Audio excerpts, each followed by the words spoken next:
नमस्ते बच्चों, Prince coaching classes के यूट्यूब चैनल पर आपका हार्दिक स्वागत है। आज की इस क्लास में कक्षा 10 विज्ञान के अध्याय 3 धातु एवं अधातु का भाग 2 करेंगे। बच्चों, यदि भाग 1 आपने नहीं देखा हो तो प्लेलिस्ट में जाकर या वीडियो के डिस्क्रिप्शन में या वीडियो के लास्ट में उसका लिंक आपको मिल जाएगा, वो आप जरूर देख ले। ये वाला भाग भी आपको अवश्य समझ में आएगा। तो बच्चों, पिछले जो भाग में हमने पढ़ा था वो धातु, अधातु और उपधातु की परिभाषा, साथ ही हमने पढ़े थे धातुओं और अधातुओं के भौतिक गुणधर्म, जो आपको बहुत अच्छी तरीके से समझ में आया होगा।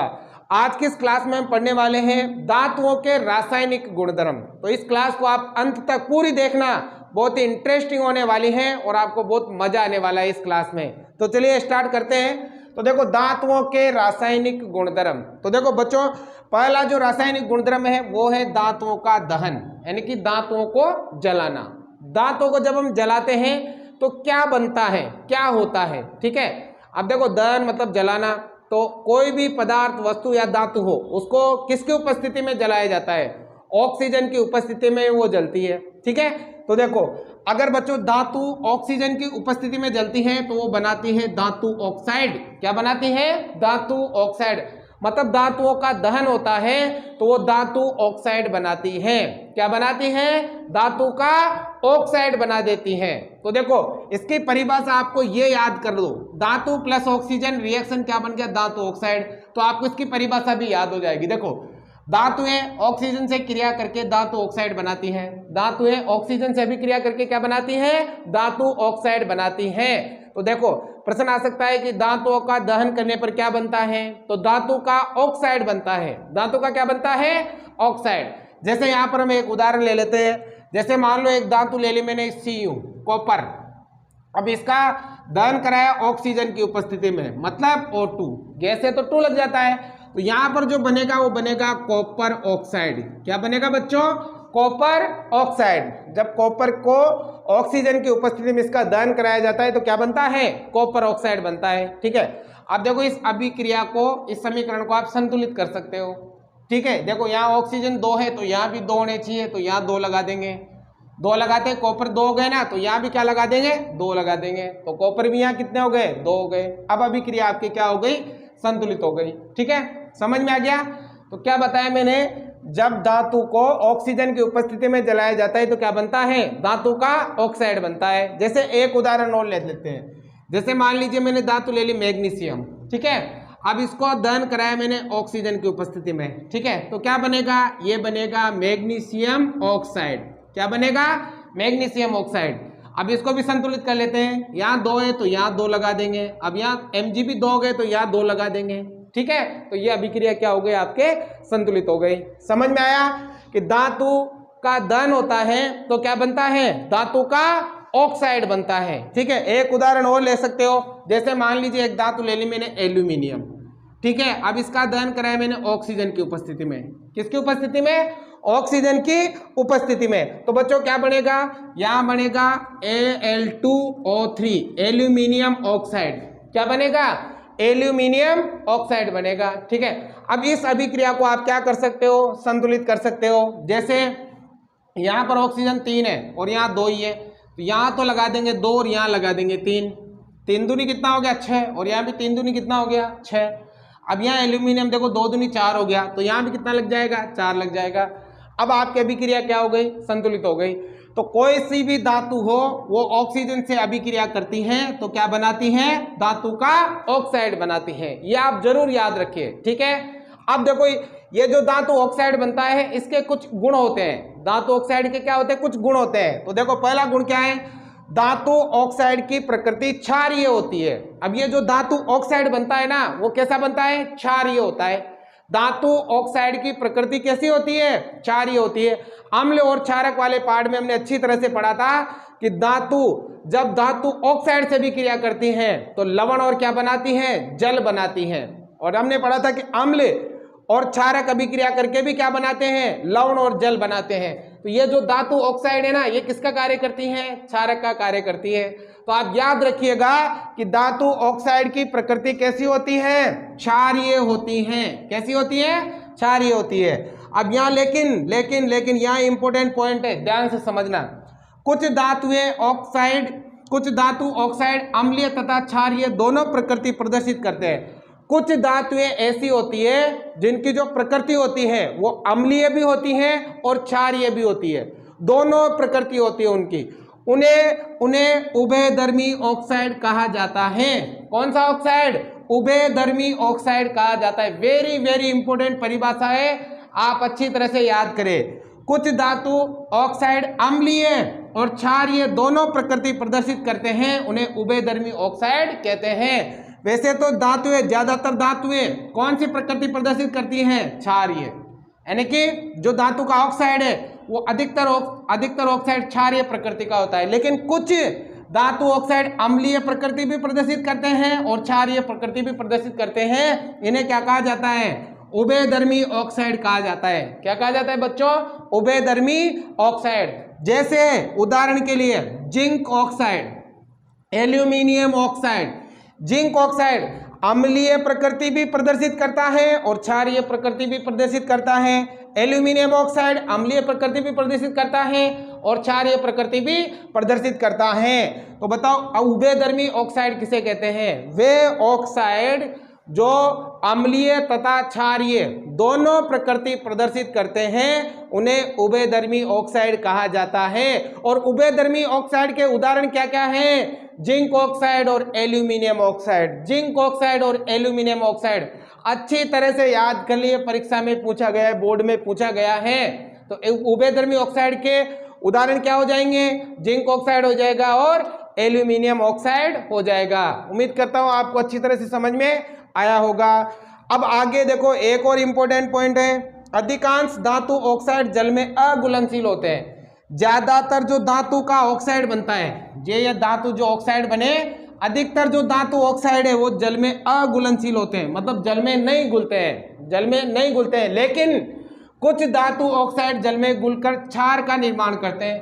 कुछ धातु ऐसे हैं जो जल में घुलकर क्या बनाते हैं, क्षार बनाते हैं।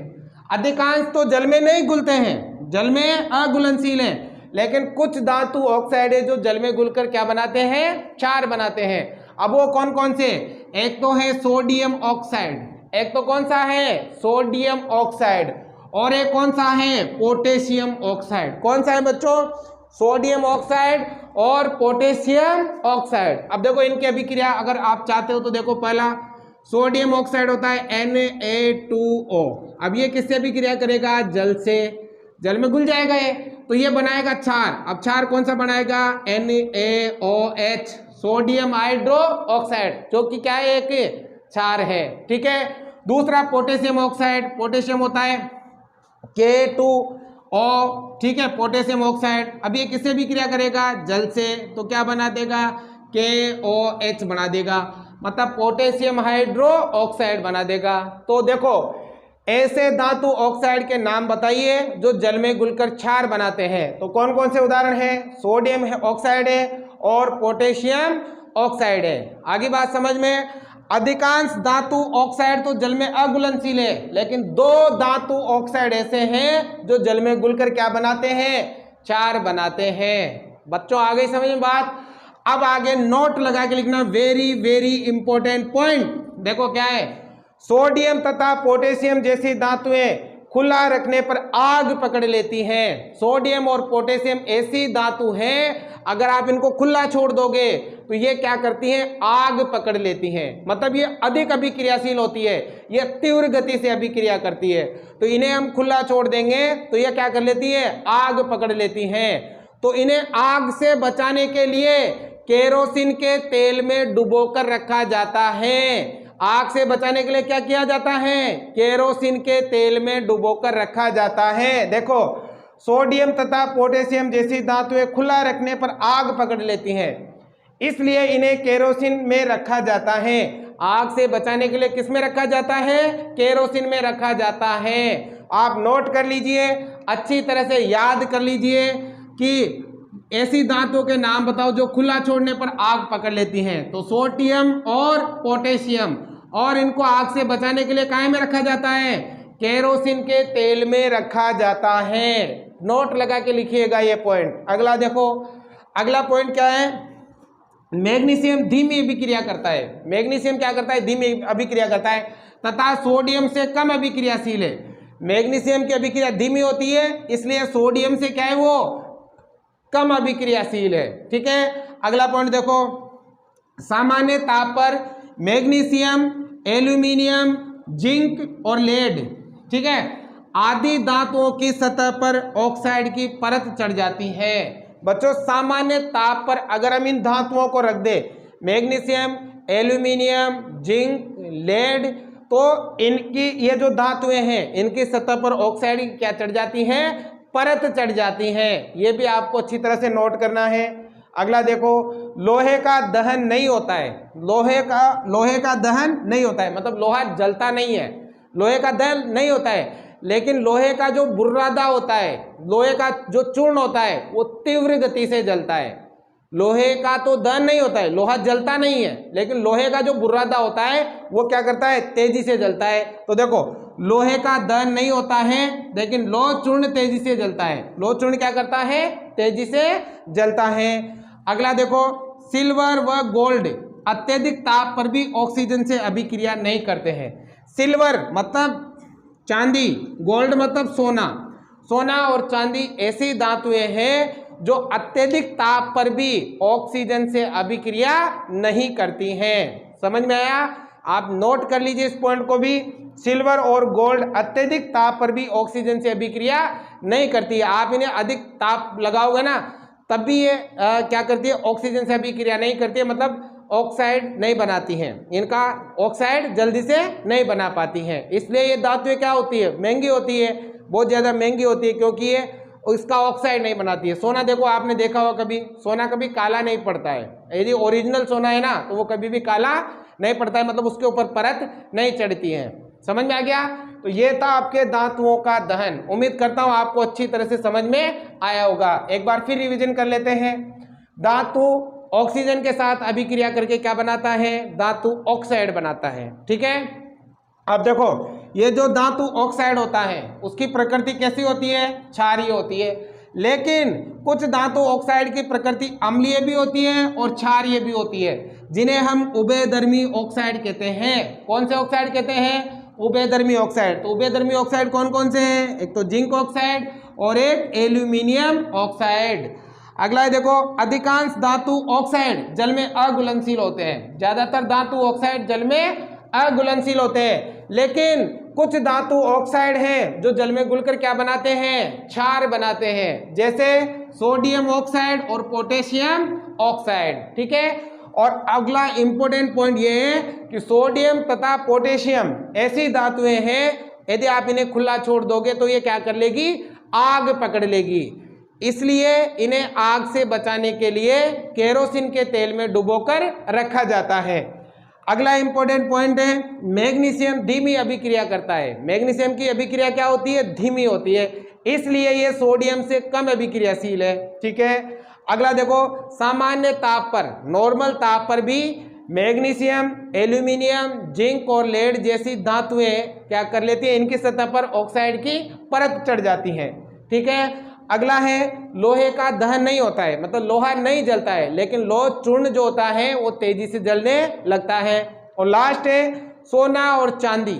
चांदी और सोना अत्यधिक ताप पर भी ऑक्सीजन से अभिक्रिया नहीं करते हैं। ऑक्सीजन से अभिक्रिया नहीं करते हैं। अब बच्चों आप इसका स्क्रीनशॉट ले लें। इसका अगला, अब देखो, दूसरा जो रासायनिक गुणधर्म है वो है धातुओं की जल के साथ अभिक्रिया। अब बच्चों, यदि धातुओं की हम जल से अभिक्रिया करवाते हैं तो क्या होता है? तो देखो, धातु जल से अभिक्रिया करके धातु ऑक्साइड और हाइड्रोजन गैस उत्सर्जित करते हैं। तो बताइए, धातु जल से अभिक्रिया करके क्या बनाएंगे? एक तो बनाएंगे धातु ऑक्साइड और एक क्या बनाएंगे? Hydrogen gas. अब बच्चों, जो भी धातु ऑक्साइड जल में घुलनशील होते हैं, सभी धातु ऑक्साइड जल में घुलनशील नहीं होते हैं, लेकिन जो धातु ऑक्साइड जल में घुलनशील होते हैं वो धातु हाइड्रोक्साइड बनाते हैं। क्या बनाते हैं? धातु हाइड्रोक्साइड बनाते हैं। तो इन दोनों को अच्छी तरह से याद कर लो, आपको परिभाषा भी याद हो जाएगी। धातु जल के साथ अभिक्रिया करके एक तो धातु ऑक्साइड बनाता है और हाइड्रोजन गैस बनाता है। अब जो भी धातु ऑक्साइड जल में घुलनशील हो वो जल में घुलकर क्या बनाते हैं, धातु हाइड्रोक्साइड बनाते हैं। तो देखो धातुएं जल के साथ अभिक्रिया करके हाइड्रोजन गैस तथा धातु ऑक्साइड उत्पन्न करती है। धातु जल के साथ अभिक्रिया करके धातु ऑक्साइड बनाती है और साथ ही कौन सी गैस बनाती है, हाइड्रोजन गैस। तो बोर्ड में पूछा गया प्रश्न है धातु जल के साथ अभिक्रिया करके कौन सी गैस उत्सर्जित करता है, तो कौन सी गैस बनाएगा भाई, हाइड्रोजन गैस बनाएगा। ठीक है, अब आगे देखो, जो धातु ऑक्साइड जल में घुलनशील होते हैं, जो भी धातु ऑक्साइड किस में घुलनशील हो, जल में घुलनशील हो, वो क्या करते हैं, वे जल में घुलकर धातु हाइड्रोक्साइड उत्पन्न करते हैं। वो जल में घुलकर क्या बनाते हैं, धातु हाइड्रोक्साइड बनाते हैं। समझ में आ गया। तो धातु जल के साथ अभिक्रिया करके क्या बनाएंगे, एक तो धातु का ऑक्साइड बनाएंगे और एक हाइड्रोजन गैस बनाएंगे। और जो भी धातु ऑक्साइड जल में घुलनशील हो वो क्या बनाता है, धातु हाइड्रोक्साइड बनाता है। जैसे हम इसके उदाहरण देखते हैं, जैसे यहाँ पर एक धातु है पोटेशियम, इसकी अभिक्रिया कराई जल से, तो यहाँ बन गया बेटा पोटेशियम हाइड्रो ऑक्साइड। तो ये क्या है, धातु का ऑक्साइड है, ये क्या है, धातु ऑक्साइड है। और साथ ही क्या उत्सर्जित हो रही है, हाइड्रोजन गैस। और इसमें साथ ही साथ किसका निर्माण हो रहा है, उष्मा का निर्माण हो रहा है। किसका निर्माण हो रहा है, उष्मा का निर्माण हो रहा है। और हमने पिछली जो अध्याय था उसमें पढ़ा था ऊष्माक्षेपी अभिक्रिया। कौन सी, ऊष्माक्षेपी अभिक्रिया, ऐसी रासायनिक अभिक्रिया जिसमें उष्मा उत्पन्न होती है, उष्मा का उत्सर्जन होता है, उसे कहते हैं ऊष्माक्षेपी अभिक्रिया।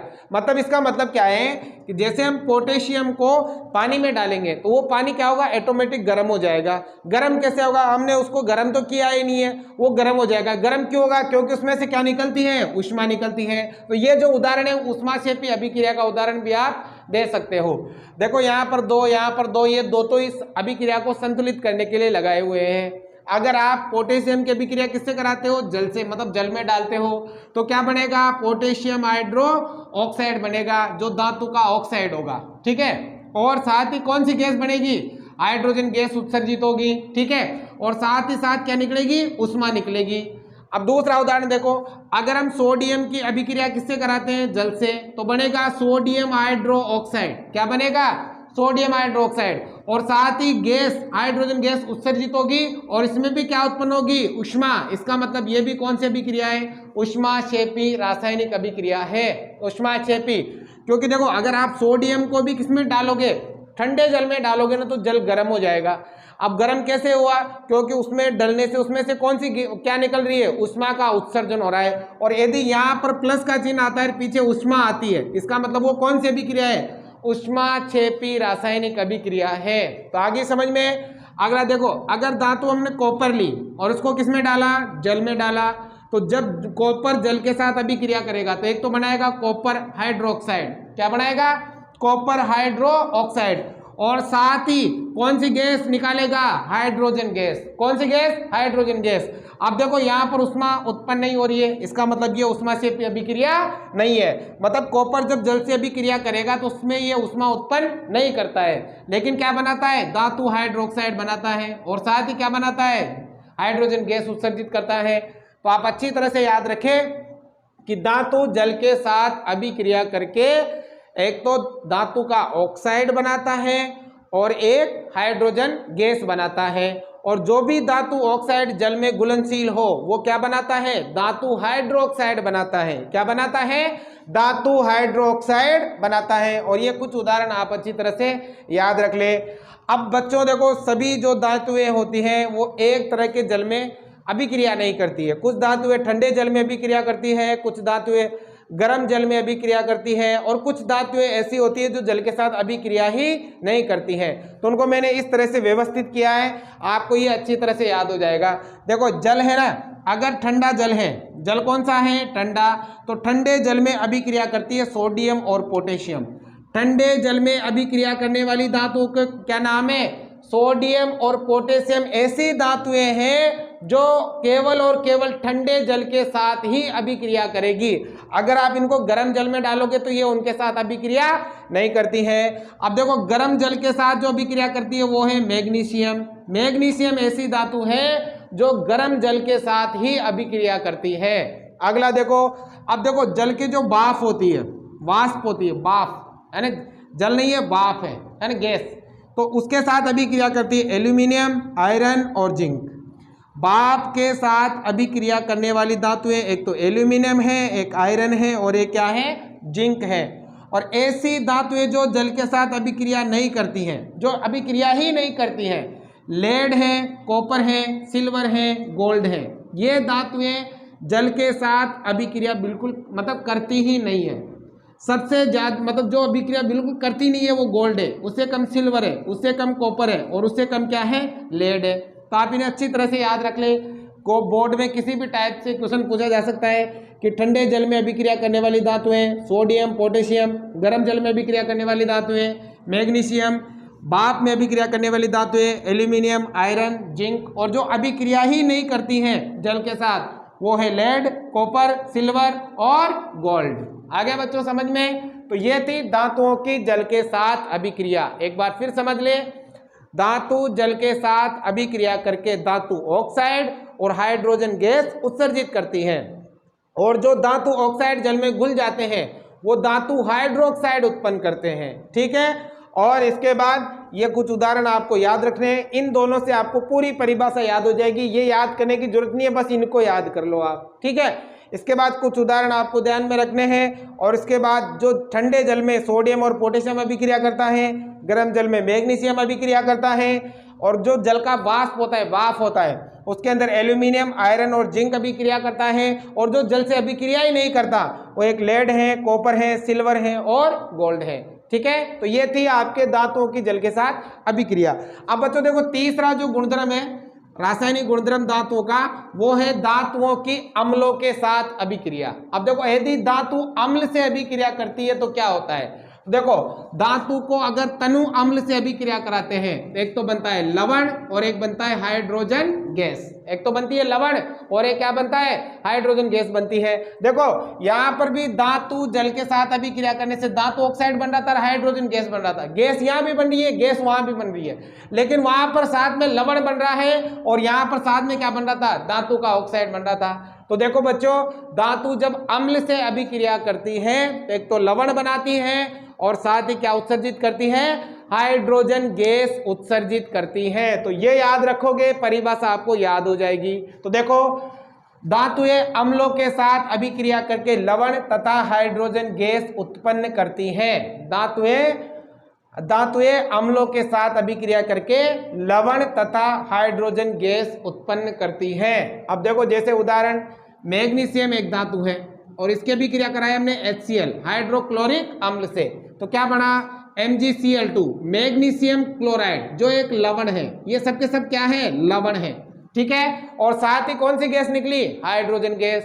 ठीक है, तीर का चिन्ह ऊपर इसलिए लगाया है, जब भी किसी अभिक्रिया में गैस उत्सर्जित होती है तो उसको ऊपर तीर के चिन्ह से दर्शाते हैं। ठीक है, अगला देखो, जैसे यहाँ एल्यूमिनियम एक धातु है, इसकी अभिक्रिया भी कराई हमने अम्ल, कौन सा लिया, हाइड्रोक्लोरिक अम्ल।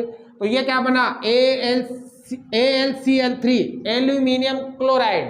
एल्यूमिनियम क्लोराइड ये एक लवण है और साथ ही क्या उत्सर्जित हो रही है, हाइड्रोजन गैस उत्सर्जित हो रही है। ठीक है, अगली अभिक्रिया कराई हमने जिंक से। जिंक से किसकी अभिक्रिया कराए, अम्ल की। अम्ल कौन सा, HCl हाइड्रोक्लोरिक अम्ल। तो क्या बना, जिंक क्लोराइड। क्या बना, जिंक क्लोराइड, और साथ ही क्या निकल गई, हाइड्रोजन गैस। ठीक है, अब फेरस मतलब लोहे की अभिक्रिया कराई हमने अम्ल से, तो बना फेरस क्लोराइड, ये एक लवण है, और साथ ही क्या बनी, हाइड्रोजन गैस। क्या बनी, हाइड्रोजन गैस। तो ये कुछ उदाहरण हैं, ये भी आपको ध्यान रखने हैं। 2 ये 6 2 ये संतुलित करने के लिए लगाए हुए हैं। आगे बात समझ में। तो जब अम्ल धातु से अभिक्रिया करता है तो एक तो लवण बनाता है और एक हाइड्रोजन गैस बनाता है। इधर अगर धातु जल से भी क्रिया करती है तो धातु ऑक्साइड बनता है और हाइड्रोजन गैस बनती है। यहाँ भी धातु अम्ल से अभिक्रिया करती है तो लवण बनता है और क्या बनती है, हाइड्रोजन गैस बनती है। आगे बात समझ में। अब आगे देखो इंपॉर्टेंट पॉइंट क्या है, धातुएं नाइट्रिक अम्ल के साथ अभिक्रिया करके हाइड्रोजन गैस उत्पन्न नहीं करती है। धातुएं जो नाइट्रिक अम्ल होता है HNO3 नाइट्रिक अम्ल, उसके साथ अभिक्रिया करके हाइड्रोजन गैस नहीं बनाती है, हाइड्रोजन गैस नहीं उत्पन्न करती है। देखो धातुएं नाइट्रिक अम्ल के साथ अभिक्रिया करके हाइड्रोजन गैस उत्पन्न नहीं करती है। क्यों नहीं करती है? क्योंकि HNO3 प्रबल ऑक्सीकारक है। ये प्रबल ऑक्सीकारक है जो उत्पन्न H2 को ऑक्सीकृत करके जल में परिवर्तित कर देता है। जो उत्पन्न ऑक्सीजन हाइड्रोजन जो उत्पन्न होती है ना, उसको ऑक्सीकृत करके क्या बना देता है? जल बना देता है। क्या बना देता है? जल। मतलब अगर नाइट्रिक अम्ल से धातु अभिक्रिया करेगी तो लवण बनेगा और साथ में क्या बनेगा?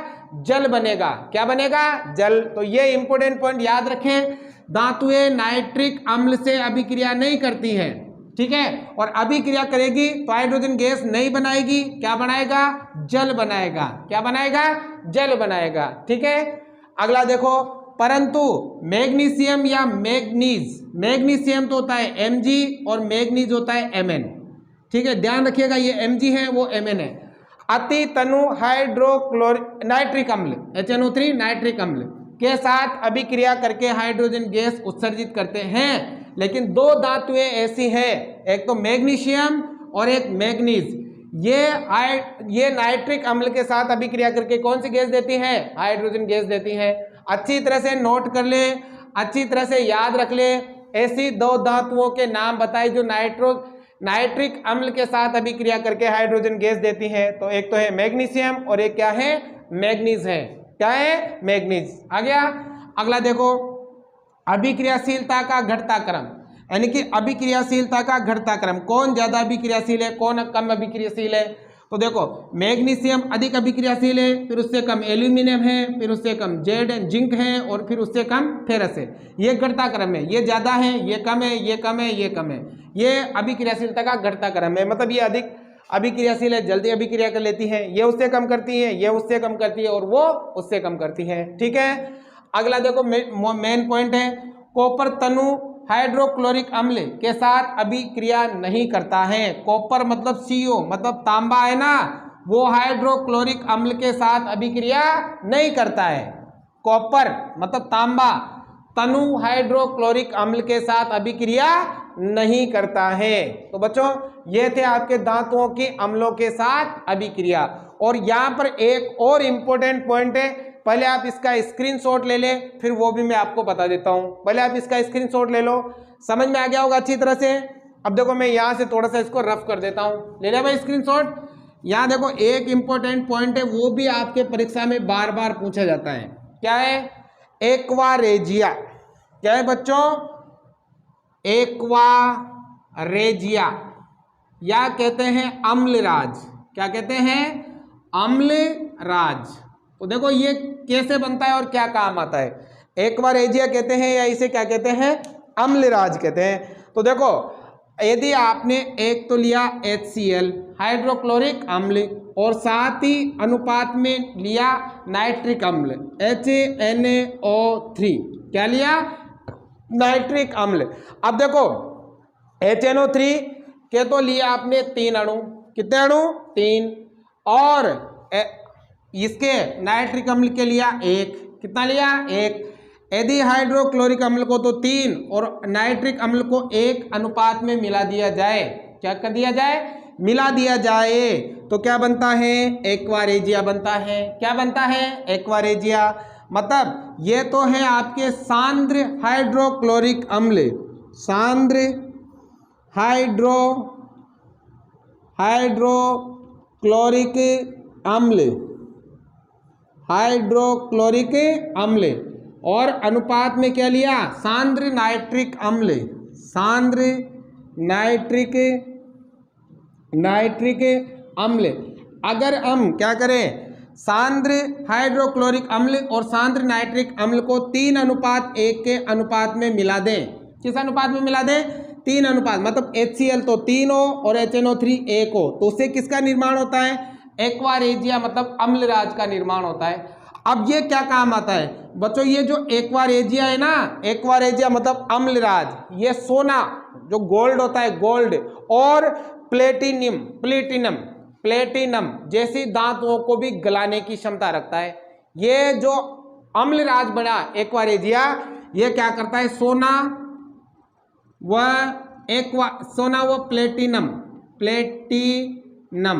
है ना, प्लेटिनम जैसी धातुओं को भी क्या करता है, गलाने की क्षमता रखता है, गलाने की क्षमता रखता है। ठीक है, तो देखो ये बहुत ही इंपॉर्टेंट पॉइंट है। एक्वारेजिया अम्लराज किसे कहते हैं?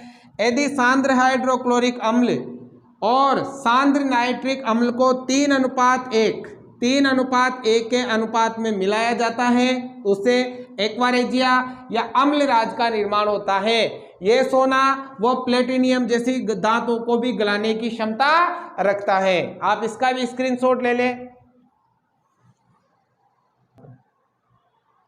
देखो बच्चों, चौथी जो इसका गुणधर्म है चौथा, वो है धातुओं की धातु लवणों के साथ अभिक्रिया। यदि धातुओं की धातु लवणों के साथ अभिक्रिया होती है तो क्या होता है? तो देखो यहाँ पर ध्यान से समझना, सभी धातुओं की क्रियाशीलता में अंतर होता है। सभी जो धातुएं होती हैं उनकी क्रियाशीलता में अंतर होता है। किसी की क्रियाशीलता ज्यादा होती है, किसी की क्रियाशीलता कम होती है। अधिक अभिक्रियाशील धातु कम अभिक्रियाशील धातु को उसके यौगिक के विलयन या गलित अवस्था से विस्थापित कर देती है। मतलब जिसकी अभिक्रियाशीलता ज्यादा होती है ना, वो कम अभिक्रियाशीलता वाले धातु के विलयन या लवण को वहां से क्या कर देता है, विस्थापित कर देता है। जैसे हमने अध्याय 1 में पढ़ी थी विस्थापन अभिक्रिया, उसमें क्या था कि एक अभिकारक का परमाणु दूसरे अभिकारक के परमाणु को विस्थापित कर दे तो उसे क्या कहते थे, विस्थापन अभिक्रिया कहते थे। देखो यहाँ भी समझो, यहाँ है धातु ए, यहाँ पर है धातु बी का लवण विलयन। ठीक है, अब देखो वहां पर धातु ए का लवण विलयन आ गया और धातु बी क्या हो गई, अलग हो गई।